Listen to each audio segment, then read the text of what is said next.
tuning in to the only live Monday through Friday lacrosse talk show with your host, Michael Carvelis. Hello, and welcome back to another edition of the only live Monday through Friday lacrosse talk show on the planet still to this day. This is Daily Dive. I'm your host, Michael Carvelis, live in Guyton, Georgia, in my mom's attic. Producer Joe is behind the scenes in Banditland, New York. It is Thursday, November 14th, 2024. Reminder that we are live on 12 on Sports via Twitter/X and YouTube. And be sure to subscribe while you're here. You are tuned in to Hype Up Month 2024. Your favorite/only live lacrosse talk show in the universe is just heating up. And boy, we had a fun one. A lot of Mike reacts, a lot of good guests, including some today. So let's get into that. What can you expect on today's awesome show? First, I'll talk about the Women's Lacrosse League. Now that it's made its rounds on social media, what has Paul Rabil brewed up this time? It's pretty special. Also, we'll talk to our good friend, Pat Gregoire, who is back for another episode, talking futures and some off-season recap. And what the hell did Jamie Dowick say again? Also, we'll get into our 10th place teams, thanks to me and producer Joe's playoff predictions. Reminder, we are presented by tickets.12onsports.com. Reminder to go to tickets.12letterozsports.com to experience the best lacrosse league in the world or other sports for great prices, including concert, theater, and Broadway tickets as well. And we also have a shop. Go to the link tree in our bios and check out the shop. Or go to dailydivelacks.crew. I think you got dailydivelacks.creator-spring.com. Thank you for those stickers, producer Joe, because I was like, what in the world? I don't know why I buzzed on that one. All right, here we go. We're going to first get into me reacting once again, this time to the Women's Lacrosse League. And I know a few of you might be wondering if I'm going to rant on Paul Rabil here. No. I'm going to say this. Paul Rabil, you've done it again. From a marketing standpoint, this hits. And I do think there might be some people who might compare this to like, well, the WNBA is going to take forever, the National Women's Soccer League. But there is power with lacrosse women. I don't know if you guys caught the box championships. Those girls play hard. This isn't just girls who can't run and dunk like in the NBA compared to the WNBA. This isn't girls who can't kick a ball as far. These girls are mean and they got stick skills. Lacrosse is oddly one of those sports where it's like, this can work. And yeah, there's only going to be 4 teams to start off next season. I love this, though, for the growth of the sport. And I know I've been one of the ones who's been kind of critical of the way they use the word professional lacrosse. They just throw that term around like there's no other lacrosse league in the world. But I give them credit for this one. This one deserves all the props in the world. Women's Lacrosse League is probably here to stay for a long time. I'm excited to watch Charlotte North. I'll be honest right now. I would rather watch the WLL more than the PLL next season. And if there's a lockout, God bless you, Paul Rabil, I'm watching both. But that's a story for we're going to get to the Jamie Dowick stuff tomorrow, but we also are going to talk about today with Pat. But I just wanted to let you guys know we are aware. Also, the unboxed logos have been great. We'll also get to that stuff tomorrow as well. But thanks for tuning in, guys. I just want to give credit to Paul Rabil, who's done it again from a marketing standpoint. I hope/expect this thing to go very well. Women's Lacrosse League, it's here. It's their time. I would say our time, but that wouldn't make any sense. Alrighty. Thanks so much for tuning in. I know you all are waiting for Pat, so we're just going to get right into it after the break. First, let's get some water. Don't go anywhere. I know you won't. Don't go anywhere. Daily Dive will be right back.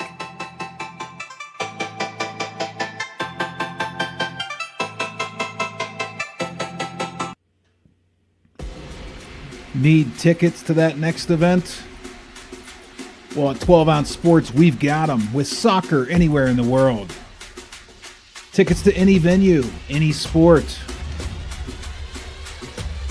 Want to go to NCAA or NFL football matches? We've got them. Yeah. Baseball at every level. Every Power 5 matchup is available. Don't forget, costumes and paint are optional. What's that? You want to go to Broadway? We have those too. Want to jam out? Every concert, every artist. That's right, at 12 Ounce Sports, we've got the tickets for less. 12ozsports.com/tickets. That's 12ouncesports.com/tickets. Welcome to MyBookie. You're ready to create an account and start making money. And we're here to help. And remember, you can get a bonus of up to $1,000 on your first deposit. Now you're ready to bet. Just go to mybookie.ag, visit the sportsbook, click on your bet, and input the amount you want to risk or win in the bet slip. Yes, it's that easy. Just remember, at MyBookie, you play, you win, you get paid. America, get back on track with Dust Pod's Performance Stabilizer. When applied to roadways, it kills dust and strengthens the integrity of the road. Easily applied by mixing with water, Dust Pods is the future in polymer stabilization. Call 1-833-DUST-PODS or visit dustpods.com today.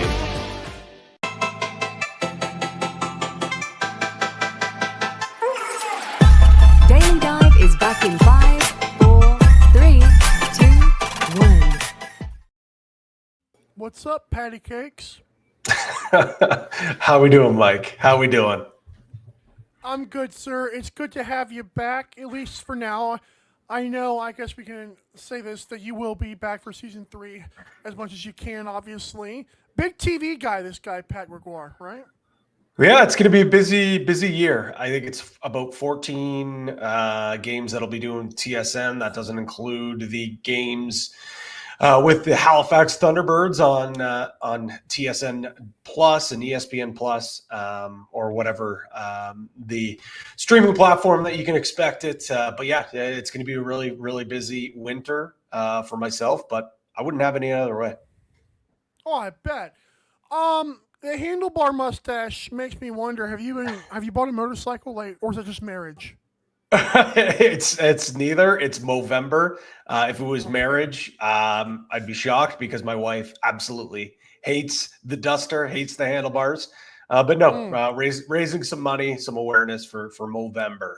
But Cool. maybe, just maybe, Teddy and myself might still have our mustaches going when we're in Ottawa in a couple of weeks for the season opener on TSN. Really looking forward to that one. The Ottawa Caterpillars has a great ring to it.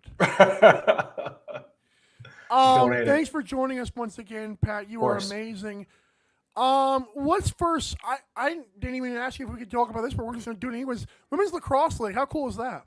It's awesome, man. It's really cool. I think, there's obviously have been some iterations of some professional leagues, but to get it under the same umbrella as the PLL, I think it's outstanding. The launch by the PLL and the WLL yesterday was phenomenal. Having them at the NASDAQ, having them on ESPN, Charlotte North was there. I think it's awesome. It sounds like this first go around might be, a little bit of a shorter season and have like the, having sixes, which I think is a great idea, at least for this format to showcase, because again, that's what is going to be at LA in 28 is going to be the sixes product. I think from the women's game, the field lacrosse game, I think the sixes product is far much better. So if you want to actually grow the game, I really enjoy that.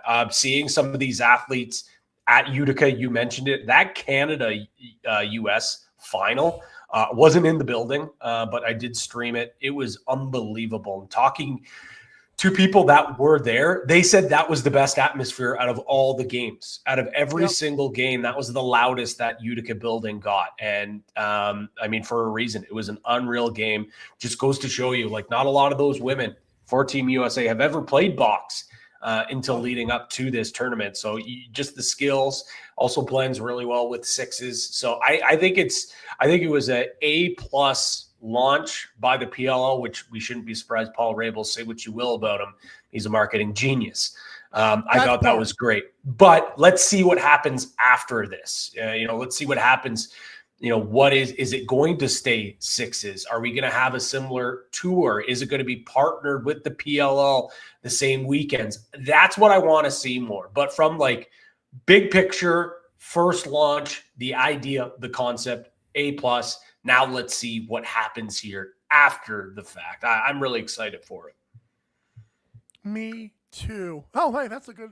I'm not even gonna make that joke. But yeah, I'm excited for it too.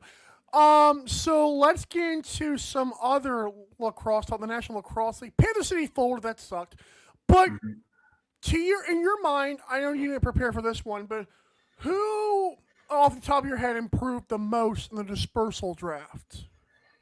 Ooh, that's a challenging one because I think a lot of teams, I shouldn't say all the teams, but pretty much every single team at least benefited from the draft, from the dispersal draft.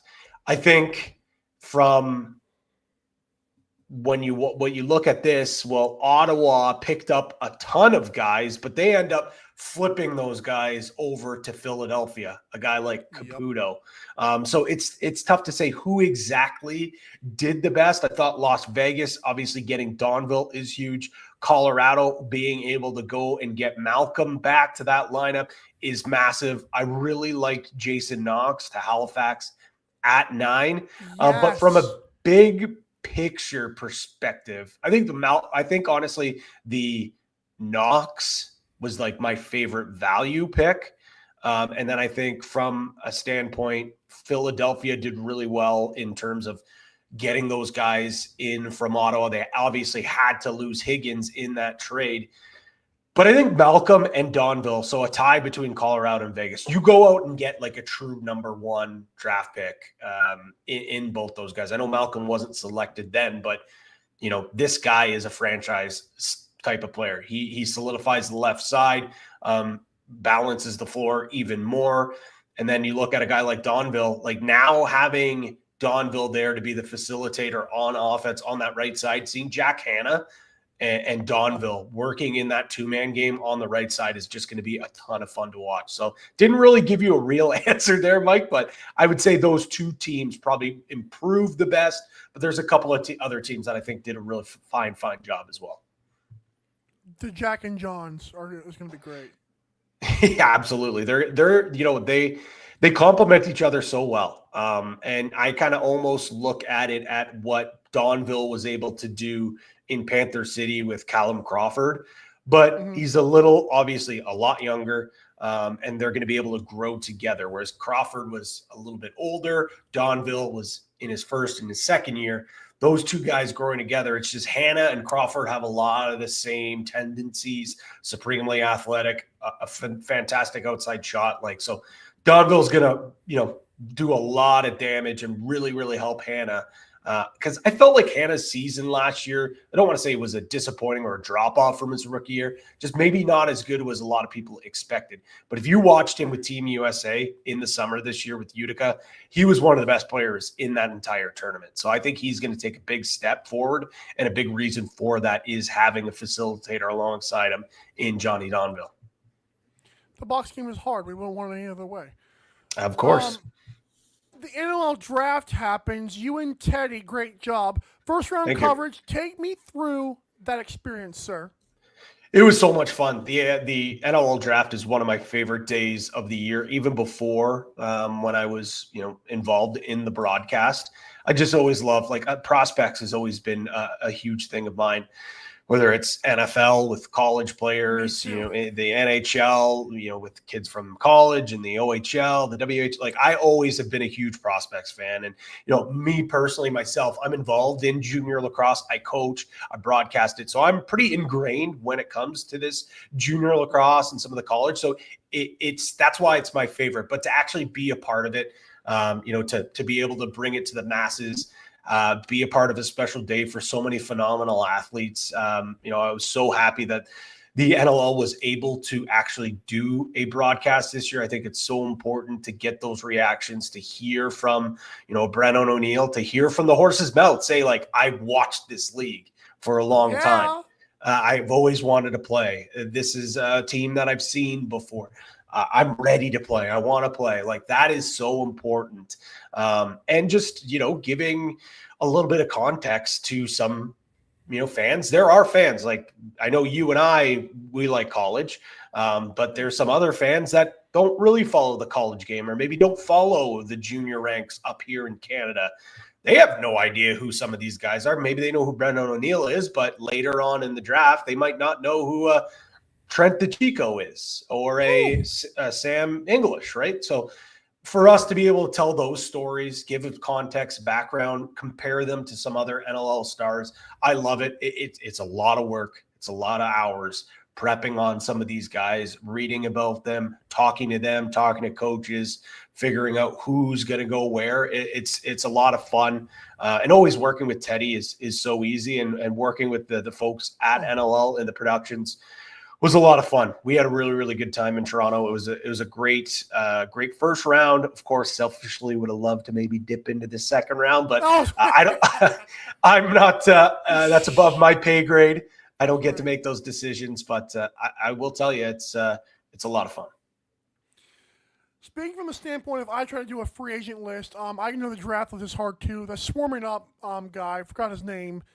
Just an incredible job. Corporal, he's the man. He's the man. That helps us out a lot, as fans. So Pat, I know you and Teddy are probably going to talk about this one day as well, but darn it, Rock owner Jamie Dowick spilled some blood or beans, whatever you want to call it. Said, quote, expect World War III on the Lacrosse Classified podcast. Pat, you're a nice guy. Without asking your full opinion on this, give me the happy side of this. Is there hope? Is there hope that this is just contract negotiation talk? Because my God, I don't know if there's like a happy side, to be quite honest. Like, I know, like, that was damning. That was dark. That was not good. And maybe you're right. Maybe it's a little, like, Jamie Dowick is a smart guy. Maybe it's a little bit of negotiation here to kind of put his foot down for the owners and for the league to say, listen, we've given a lot here. We're on the right path, but we're not exactly where you guys think we are yet. We just lost a team in Panther City. We're not in a position where we can give you guys the world. And I know these athletes are unbelievable. I know the end goal is to have these guys as full-time athletes. It's the next major league. Well, if they're going to be the next major league, they have to be compensated as if they are the next major league. But I don't think they're at that point yet. I mean, you heard Jamie Dowick talk, like, he's saying, like, there are owners, almost all of them, if not all of them, that are, losing money each and every year. So how could they possibly justify that they can give the world to the players? On the flip side, the players believe that if it is, you want to take this game to the next level, yeah, they need to be full-time athletes. They need to be compensated that way. Because if you look at the guys that are all in, all lacrosse all the time, the Dane Smiths of the world, the Josh Burns of the world, there's a reason. Yes, they're supremely gifted. They're unbelievable athletes, but there's also a reason why those guys are at the top of the game, is because they wake up, they get to work out, they shoot. Like, their lives are lacrosse. It's fully dedicated. Yep. Whereas some other guys in the league are waking up, going to work, then going to practice, then maybe getting a lift in. So the gap between the full-time players and the part-time, quote-unquote, players, the gap is getting bigger and bigger, and you can see it year in and year out. It is starting to grow. So if we can get to a point where everyone is a full-time lacrosse player or close to it, could you imagine how good this product is going to be? How do we get there, though? So I don't think it's all on the owners, because I do agree the players should be compensated more. There's got to be some sort of middle ground here. Well, maybe it's the league. Maybe the league needs to go out and get more marketing dollars. Maybe it's more corporate partnerships. Maybe there's other ways rather than just the board of governors and the owners continuing to open up their paychecks, because we know money's coming in. Obviously, you look at the ticket sales, look at all these other things. There is money coming in, but is it enough? Probably not to where the players need to be. So there's got to be a middle ground. And I think what Jamie said is going to piss off a lot of people. I certainly know it's going to piss off the fans. It's a little bit of harsh reality, but maybe it's a bit over the top to kind of put his foot down, put his, draw the line in the sand and say, listen, we're not budging as much as we did last year, or as much as they believe they did last year. We're not going to just sign on the dotted line. It could be a little bit of lip service. I think it's somewhere in between there, where it is, yes, trying to force the issue, but at the same time being quite honest and saying that they believe, not necessarily that's going to be a lockout, but like these negotiations are going to be tough and there's going to be a lot of hard conversations.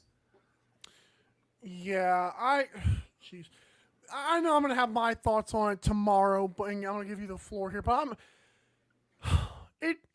you are right. There's a lot that needs to be like from both people. Yeah, just sneeze, buddy. You can do it. All right, we're good.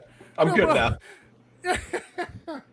But it feels like both sides can give a little, both sides can take a little. But I mean, there's a long ways to go. It's like the '60s NBA. Like we gotta walk before we can run, and that's just a harsh reality. It sucks, but it's true.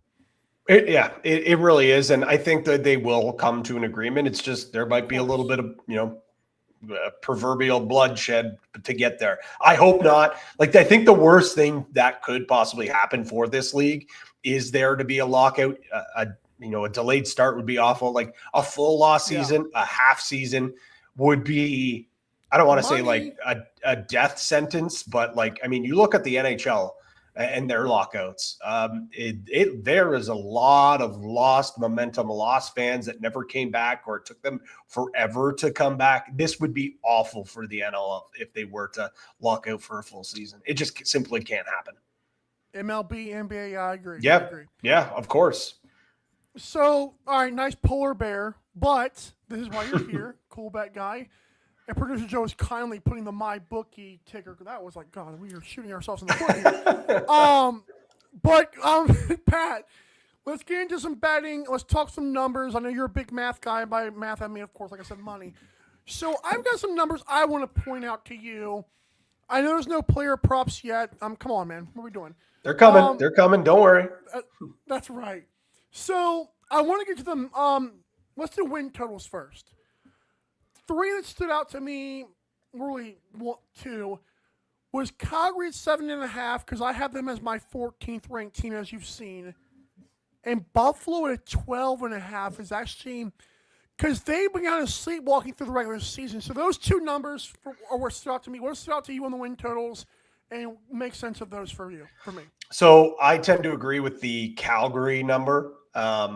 I have a hard time believing that this team's going to be able to take a step forward with how much they've lost on the back end. Like, I know everyone's talking about, no Courier. They lose Cornwall. They lose Simpson. Like that it's not just the goaltender. It's the majority of their transition. And it's a lot of their beef on the back end when it comes to, stay at home defenders with Cornwall. Like, it could be rough. But with that being said, I do think, Pace definitely throws a wrench into things. Like if he stays on the holdout, I'd be, probably hammering this number under. But if they're able to get a deal done with him, I think they're going to be able to put the ball in the net quite a lot this year. You still got King. You got a Hayden Dixon coming into his own in his career. Tanner Cook coming off an unbelievable summer with Team Canada. And then, of course, you get the elder statesman in with Dixon, with Dobie. They're going to be able to put the ball in the net. But as you and I know, the teams that are able to propel themselves to elite status, you need goaltending and you need defense. And I think Cam McLeod is going to be a good goalie in this league, but for his first year to have to come in here, play in front of a completely new defense, I think there's going to be some growing pain there. So for them to finish then with less than 8 wins, it's crazy to say for the Roughnecks, but I tend to agree with you there. Buffalo, it's hard to fade the Bandits. I know what you're saying. They sleepwalk through the regular season. Dane Smith and Josh Byrne basically say, like, wake me up when the spring starts. That's when we'll start playing. Yeah, but I also don't think fading those guys, fading this team, fading Matt Vince is a good idea. So that's probably a stay away for me, but your line of thinking totally makes a ton of sense for me. 2 teams that I think I really like the over. I think you might like this. I know you were high on them last year. Don't know if you're high on them this year. I haven't seen them yet on your rankings yet, but Rochester over 8.5. And I think a lot of this goes into the health of Ryland Hartley. So you like, this is kind of like buyers beware here, because if the goaltending situation does end up going sideways like it did last year, you might be in trouble. But I think this is one of the most improved rosters of the year. Their defense looks a lot better. They brought in a lot of really good defenders, veteran presence, and their offense last year was electric. And it seems like Connor Fields just continues to get better and better. Ryan Smith played for Team Canada this last summer. He looked great. He's going to take a step forward. I really like the way that this team is shaping up, and for them to finish 500 or better, I really like that one. The other one, the Albany Firewolves. I don't know what Vegas, the odds makers, Cool Bet, whoever. This ain't Vegas. Pass on your side of the pond. Well, it's on this side. It's on the other side. It's everywhere. The disrespect for the Firewolves is crazy. 8.5 wins. They only got better. Like, sure, there might be a little bit of regression maybe at the start of the year, but you add Dyson Williams, you add Eric Fennell. So far in the preseason. Yeah, of course, and he is a special talent. We talk about generational talent. Everyone says that's thrown out too much. Yeah, you're probably right, but when it comes to Dyson Williams, I think that moniker fits him quite well. And you add him to already a dynamic offense. He's a guy that does not need his touches. He's a team guy. He'll share the ball. Doesn't matter if he's feeding. He'll set hard picks. You add a guy like Eric Fennell in there who's going to crash and bang. Travis Longboat had an unbelievable summer with Six Nations this year. He's ready to take an even bigger step than he did last year. The defense is great. And, you've got Doug Jamieson in between the pipes as well. How does, barring – and I don't know if you can see this, I'm knocking on wood, barring some sort of injury to one of their top players or to someone, I just have no idea how this team does not get 9 wins. I don't. And they probably get closer to 12, to be quite honest. So that was the other one that I really like. And I can't be too positive, right? I'm trying to be a little bit of positive, a little bit of negativity. So I got to get an under here. Looking at San Diego, I kind of want to take the under here at 10.5. Yeah. I know the offense looks a lot different and might be for good reason, but that's a lot of turnover in that lineup once again. And they could even finish 9-9 and you hit that under. Again, it's risky. I think the book kind of nail even 10. I think 10 is that number. It's going to be either 10 or 11 wins because I think it could be a slow start for this group just based with all the new bodies that are coming in on the offense. Oreg obviously scares me. He's a monster. There's a reason why he's one of the best goalies, up and coming goalies in the game. So I'm not saying they're missing the playoffs. I'm not saying they're not going to be a top 5 team, but 11 wins in the NLL is pretty tough to do, especially when it's year after year. We're just new bodies. So for me, that's why I would lean under. I just couldn't come on the program here and hammer out a bunch of overs. So I had to go a couple overs and then the 2 unders with the Roughnecks and the Seals there. You ain't getting away with doing that to San Diego and not Halifax. I know you're a Halifax guy, but come on, pal. You know what? That Halifax number, I think, is similar to there too. And I think that when you look at this Thunderbirds roster, you could definitely argue, you lose Shanks, you lose Benesh. That's a crap ton of points. I heard you say it yesterday, and you're totally right. But I think they have the potential to actually be a better offense with losing those two guys. Because I think now it's the old like basketball term. There's only one ball. And those guys don't get me wrong, those guys are great teammates. They're beloved in the locker room, but they're guys that need the touches. They're guys that need the ball in their sticks. I think Stephon Diggs with the Bills. Exactly. And he's a fine player, but he needs his touches. They need their touches. And I think getting rid of those guys, inserting a guy like Knox now, and then inserting a draft pick like Mike Robinson, and allowing to now have Clark Peterson and Austin Stotts the ball in their hands more often.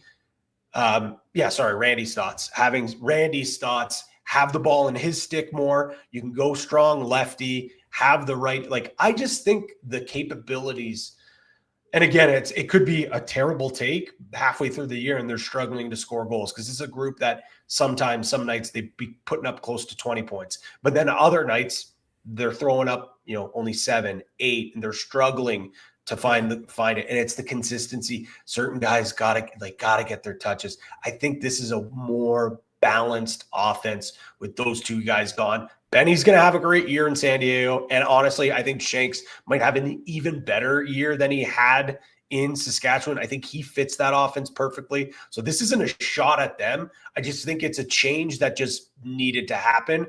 And those are two guys that obviously they chose not to go with. You could have kept them. It's just, you couldn't keep that same offense year after year. So am I hitting the over?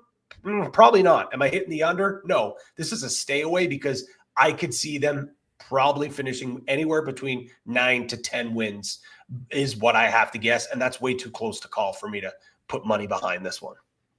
So the presidential race is too close to call. You've got the here's another one that's like a nice number here. Championship. Albany plus 850 was cute until I saw Colorado is at 20-1 or plus 2,000. Holy hell. Dylan Ward is not that far removed from being amazing. And God forbid, if talk about sleepwalking through the regular season, if this team now understands the unified standings suck sometimes, now they've got a year of that under their belt. I think Colorado plus 20-1 is donut money, man. That sounds great. Yeah, I think we have, I honestly think 20-1, when you look at that there, that would be, let me sort this through. That's the second longest odds on the board. Like, that doesn't make sense with Dylan Ward. And that we talked about how they had Malcolm. Ryan Lee is back. He's healthy. All indications sound that Eli McLaughlin potentially was going to miss some of this year. From what I heard, I don't believe that's the case, or it's not going to be as long as maybe they may have thought.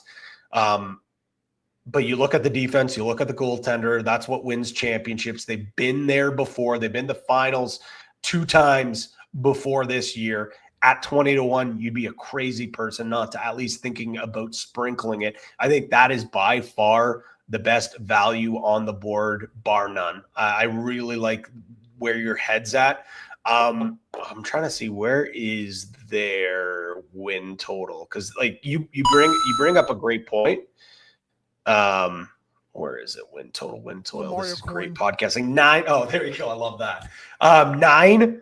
I think that's a perfect number, because they're a team that probably finishes 9-9. Maybe they finish with 10 wins. They finish as the 7th or 8th seed. And then it's a new season from there. And we've seen this before. I've seen this movie before. I know how it plays out. Them minus 115 to either make or miss the playoffs. For them to make the playoffs at minus 115 is a great bet as well. So I love where your head's at with the Mammoth. I think they have a huge bounce back season and come into the playoffs.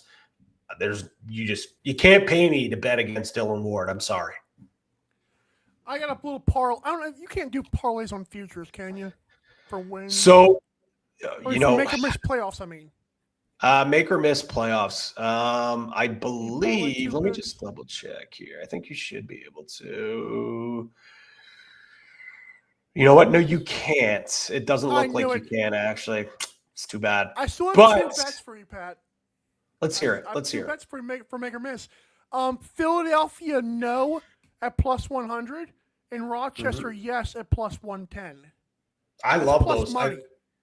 You know what? I really like. I already told you about how happy and how high I am on Rochester for a lot of reasons.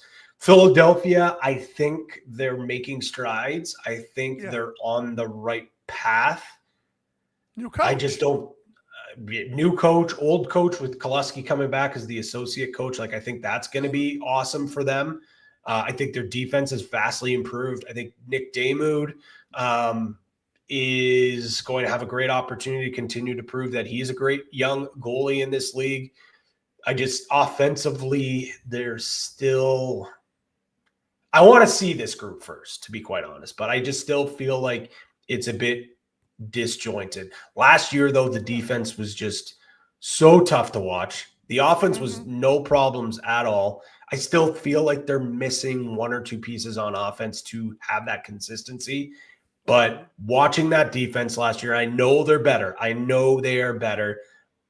Until I see it, though, I don't know how much they can step up because at some nights it was a turnstile. I felt for Higgins basically getting thrown to the wolves. So if they can go out there and prove that they're improved defensively, yeah, they're going to be fighting for that playoff spot. They're going to find a way because there is just too much talent on offense.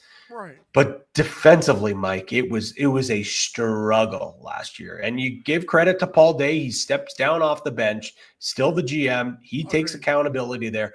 I think the players will rally around that. It's just I need to see a better effort defensively. Teddy was kind of not happy. I said Damoud's a little slightly worse than Higgins. Did people notice how much times Higgins actually stopped the ball last year? I know it's hard to not give up a ton when your defense is that terrible. I think Damoud is kind of the same goalie. I mean, hopefully they get better defensively, but that's tough, man. I think Damoud, when you look at him, he's younger, so off the bat, his ceiling is technically higher. But I think when you look at Higgins, he's a volume goalie. That's like he needs to get his shots. Like he needs to see the ball. Whereas Damoud, he is a big guy and he's pretty athletic, but he's much more sound in the net, plays his angles. And if they can build a system where Damoud, much like what we see with the Toronto Rock, although their defense is absolutely stacked, they play a defense where they have no problem giving up some of those outside shots because Nick Rose is going to get that. If Philly can do something similar where they're giving up those shots from the outside, allowing Damoud to see everything, I could see his numbers shooting up. So I see what Teddy is saying, but when you talk about a boom or bust goalie, Higgins at points last year, I said if he gets that team into the playoffs, I think we got to have a conversation about him being goaltender of the year. Unfortunately, he didn't, so it's tough not to. But I think everyone has to also realize like there isn't always a winner and a loser in a trade. Like it can be good for both sides. I'm really excited to see what both these teams do here. And it's surprising we didn't talk about Ottawa in the futures. Wow. For me, it's like, again, defensively got to be better. Let's see what Higgins is all about. I think a lot of people are high on the Black Bears and for good reason. I think the league, and this is so lame to say, but I think the league needs the Black Bears to make it. New team, new fan base, Jeff Teat. It's about damn time we see playoff lacrosse with Jeff Teat. The fans need it, man. The fans need it. Yeah, Superman can't be Superman without nothing to show for in the playoffs, man. Come on now. He needs to at least be given the opportunity to get there, right? So I'm expecting big things from Ottawa. I'm tempering my expectations a little bit here, and of course the. Well, did you see producer Joe's Superman graphic of Jeff Teat? I did. Yes, it was awesome. Producer Joe he's in his bag this hype month. It's a big year for him too. Pat, you're awesome, dude. Yeah, we didn't talk enough Black Bears, but good Lord, they're going to get slurped enough throughout the season, trust, by me and others. So. Well, hey, dude, we talked about 14 games this year for TSN for myself on the East. I mean, in the first month alone, I'm going to be doing 3 games for Ottawa, 2 in Ottawa, 29th of November, the 13th of December, and then in Toronto on the 28th in December. So get ready to learn Jeff Teat, buddy, because it's going to be a lot of Black Bears content on TSN for the first month. And as it should, new franchise, a blossoming lacrosse community, and the best player on the freaking planet in Jeff Teat. It's going to be a really fun ride. And I think it's supremely important that they get off to a hot start. They can't come out fumbling out of the gate and go down, 0-3, 0-4, 1-3.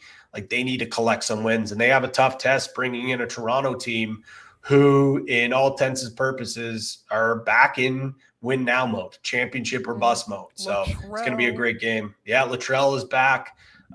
Toronto's an interesting team. They didn't really, I don't want to say they didn't do much in the offseason, but they didn't really do much in the offseason. So Jamie Tallick might call it the broadcasters next. He might, but you know what? They were pretty damn close. I think as long as they avoid the Buffalo Bandits in the playoffs, they might be okay. But sometimes it takes a lot of pain until you can get over the hump. Maybe that is it. Maybe that's what needs to happen. But again, it's 2 years in a row now where they've fallen pretty short when it comes to the Bandits. 3. But the other games, it was, it was close. But last year, it was the Bandits giving it to them. And again, I think that's going to be a storyline all year long, much like the Toronto Maple Leafs, although they don't get that far in the playoffs. But it's like right now in Toronto with the Leafs, everyone's talking about just let's not even have this conversation into the playoffs. I think that's kind of the same thing with this Rock group. We know they're going to be a top 3 seed. We know Tom Schreiber is going to put up a bunch of goals. We know Mark Matthews is going to put a bunch of assists. We know Cree. We know Desnew. We know Latrell are going to, wreak havoc all over the floor. We know Nick Rose is going to be in conversation for goaltender of the year. What happens to the playoffs, though? What is going to happen to the playoffs to allow people to believe that this team is different? What is it? I don't know. We're going to have to just wait and see.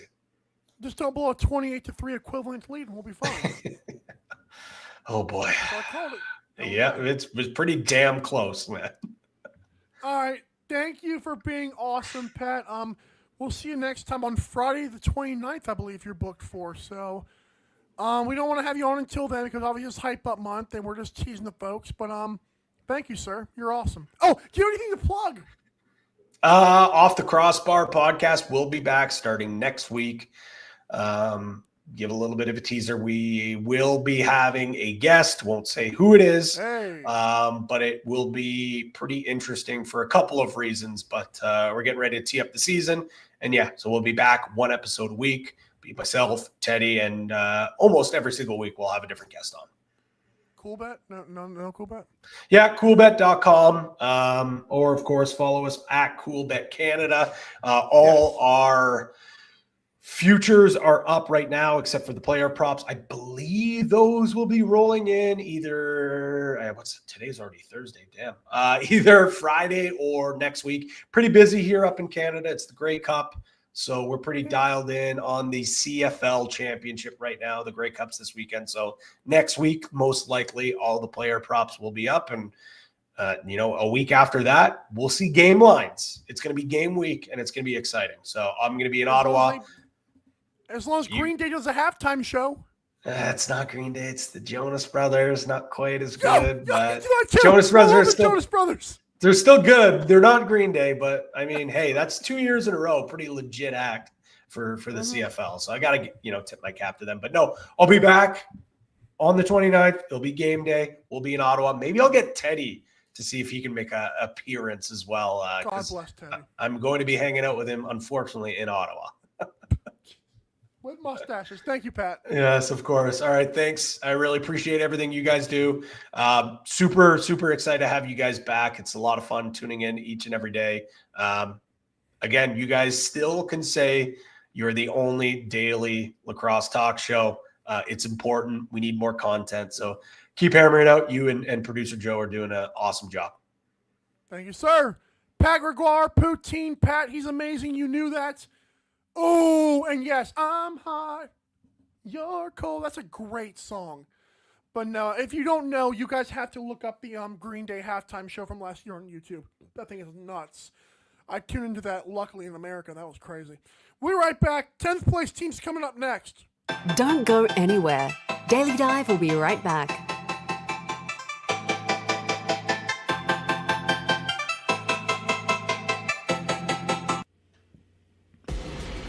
Need tickets to that next event? Well, at 12 Ounce Sports, we've got them with soccer anywhere in the world. Tickets to any venue, any sport. Want to go to NCAA or NFL football matches? We've got them. Yeah. Baseball at every level. Every Power 5 matchup is available.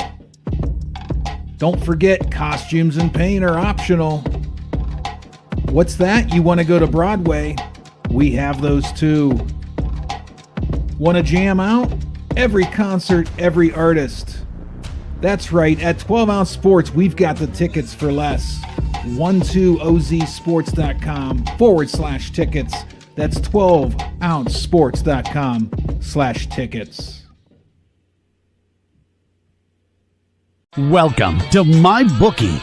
You're ready to create an account and start making money. And we're here to help. And remember, you can get a bonus of up to $1,000 on your first deposit. Now you're ready to bet. Just go to mybookie.ag, visit the sportsbook, click on your bet, and input the amount you want to risk or win in the bet slip. Yes, it's that easy.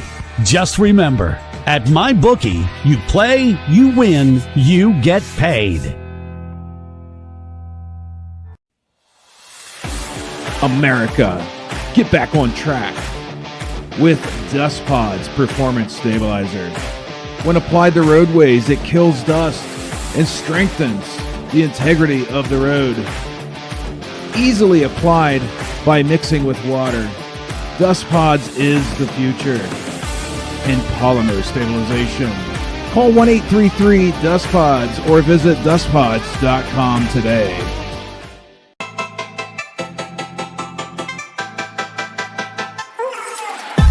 Daily Dive is back in 5, 4, 3, 2, 1.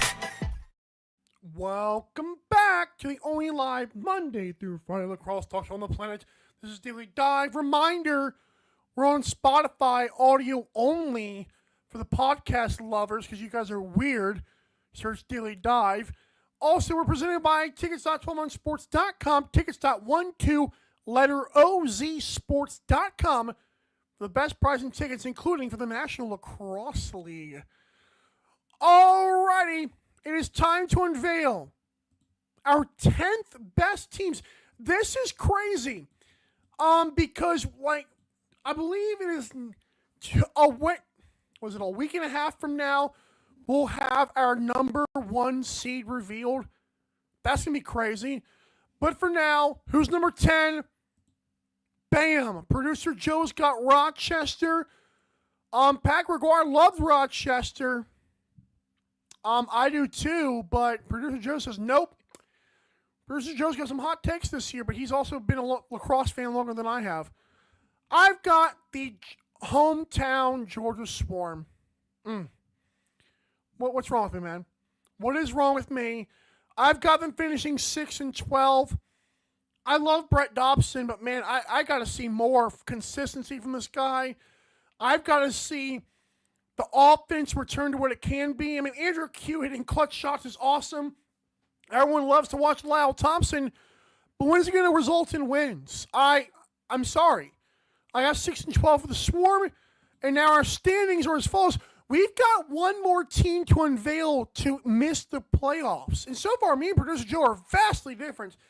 I've got Georgia, Halifax, Las Vegas, Philadelphia, and Calgary so far. He's got Rochester, Colorado, Calgary, Georgia, and Las Vegas. We're gonna have some debates here. the next few weeks. So next Monday, you'll see us. Well, actually, no, tomorrow is the last team who misses the playoffs. It is Thursday, for crying out loud. I forgot that too. But yeah, and then next Monday, we start off with the playoff seeds. So that'll be so fun to see. But again, thank you guys so much for tuning in to today's awesome, awesome show. Reminder, as always, you are the bread, you are the butter, you are the I've been to the year 3000 to my Jonas Brothers. Thank you to our great guests like Pat Gregoire today, like others in the past and more to come. Thank you for coming on the show to share your audience with us, giving us validity and relevance. If you tune in for the first time, please come again and be sure to comment. Reminder for the baddest daddy in producing history, Producer Joe. I'm your host, Michael Carvel, saying have a great rest of your day. We'll see you tomorrow. Same dang time, same dang place, same network, 12 on Sports. This has been Daily Dive. Thanks for watching Daily Dive. See you next time.